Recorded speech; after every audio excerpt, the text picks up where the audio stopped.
Hi, writers. This is Mrs. Burke here. So today is our last day that we're going to be working on our essays. So it's an exciting day. And so many of you are ready for this day. The content of your essay is great. You have a super clear introduction with your claim and your 3 reasons, and you've worked hard in your body paragraphs to explain those reasons with evidence and your own thinking. And then you've concluded those essays, right? With restating your claim and your 3 reasons, and again, offering a final thought. So that part of your essay is done. Today is all about editing your essay. So we edit our essay because we want to be as persuasive as possible, right? That's the goal of this essay, is to be persuasive. And if our writing is not clear, then our writing can't really be persuasive. So we edit so that our writing is super clear for our readers. So today, that's what I want to teach you, is that writers make their writing very clear for their readers. And one way they do so is by using commas to set off introductory parts of their sentences. So if we look at this little visual here, I'm going to make it a little bit bigger here. I go bigger. 150. Okay. Andrew, that's a run-on sentence. Dad, I want to play with Shelton because he is a great basketball player and he likes the same things I do, like the Gators, and we both like great snacks like grapes and pretzels and he's going on and on and on and on. So you don't want to be like little Andrew here, right? You want your writing to be very clear. You don't want to have a run-on sentence in your writing. Right? So one of the things that we can do as writers is we can use commas to set off introductory parts of our sentences.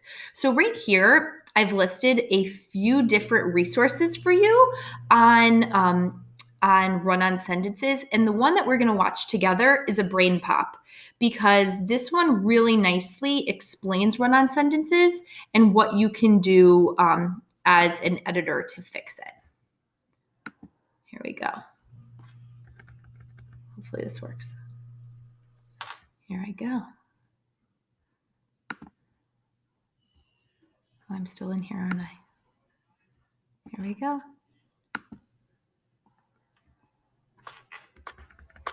Get ready.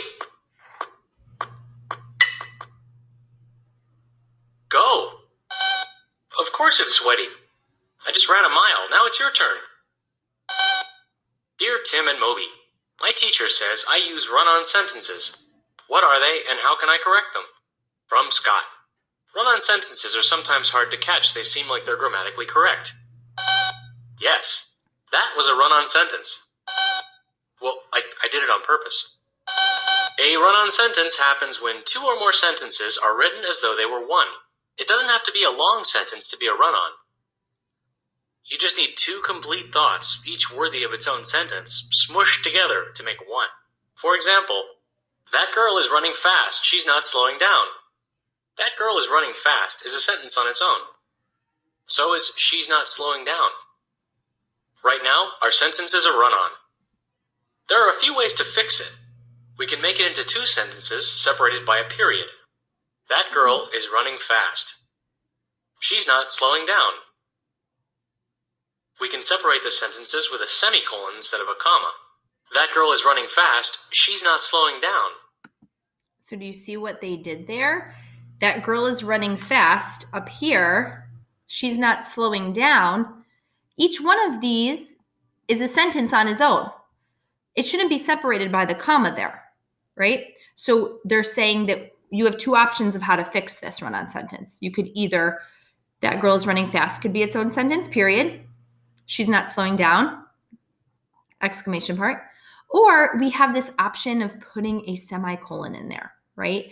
And that is another option that we can break up those 2 sentences. Let's keep going. Or we can keep the comma and insert a conjunction after it. That girl is running fast and she's not slowing down. And is your conjunction. So, whenever you see 2 sentences that are separated only by a comma, have no punctuation between them, or are missing a comma before the coordinating conjunction, you've got a run-on sentence that needs fixing. See, run-on sentences may... So if we stop here, I want an apple. He has one. Those are two distinct sentences, right? They're two complete thoughts. So this could just be a period, and they could have two different sentences. My cat is at the vet. He'll be home soon. In this one, we see that these are two complete sentences here. My voice definitely stopped in the middle. So that's going to be a really helpful thing for you guys to do at home is reread your sentences out loud and hear where your voice stops. You probably need a period. And where your voice pauses. And this is where you're going to need a comma. So listen to my voice. Am I stopping or am I pausing here? My cat is at the vet. He'll be home soon.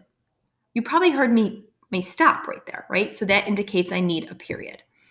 And I hate the circus, and we have to go on Friday, right? That just sounds kind of sounds awkward, right? I hate the circus, and we have to go on Friday. I guess technically you could put a comma right here to fix that one. Maybe a little hard to catch, but they're easy to fix. Just remember that when you're writing, it doesn't matter how long your sentences are, just so long as they're clear and easy to understand. Yoink! Hey, she got your baton. Well, that was a run-on sentence if I ever heard one. Okay, so let's go back here. Okay, and that's just another resource that the one that says rule for commas, you can click on that as something extra if you want to take take another look at commas. So I've also put in here a full editing checklist for you to go through to make sure that you've completely edited your writing. I would suggest that you have a partner edit your writing today too, either that be a sibling or a parent. Again, try not to have your parent fix everything in your essay, but instead have them read it to you and see where they think that you need periods and commas, right? Don't have your parents fix it. Have you fix it, all right? One of the other things that I want to just indicate, have I paragraphed and indented? So many of you have done a really nice job paragraphing, but remember an indent is when you hit the tab button at the start of every paragraph. And this is the section on the checklist that I'm going to be using when I grade your essays.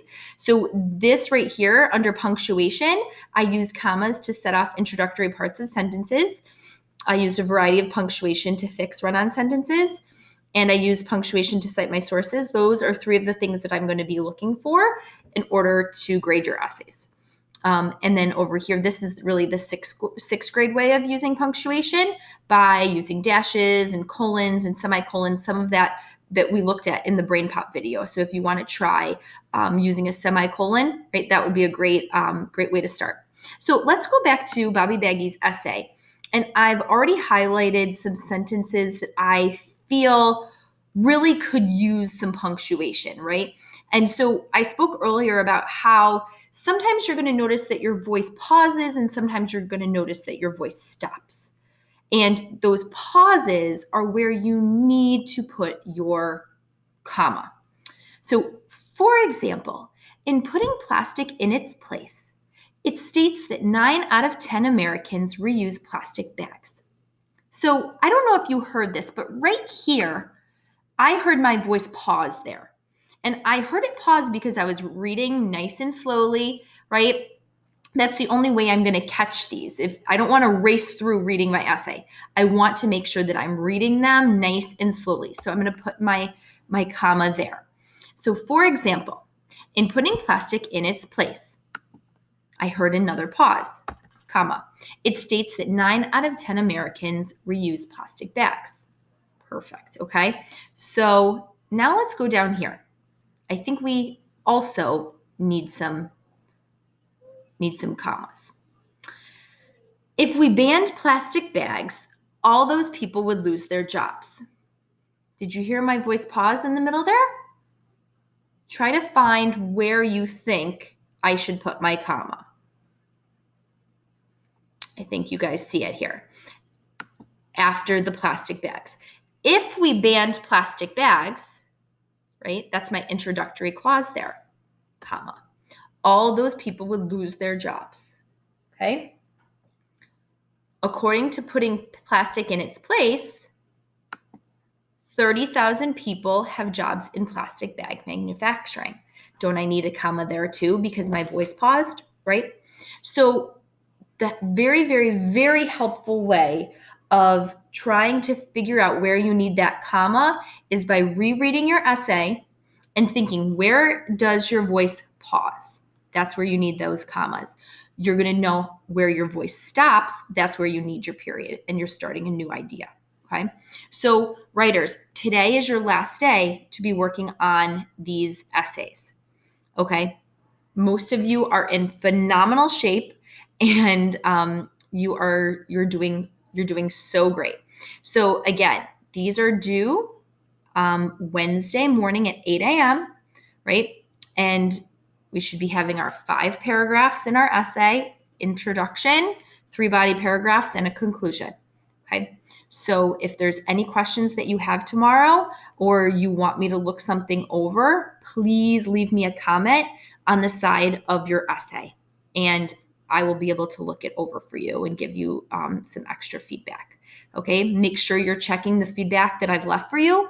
I went through everyone's essays over the weekend and I left everyone at least one comment.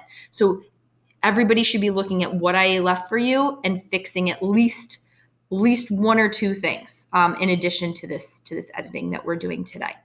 Okay, writers, please be in touch if you need anything. I'm here for you and have a great job. Have a great time editing.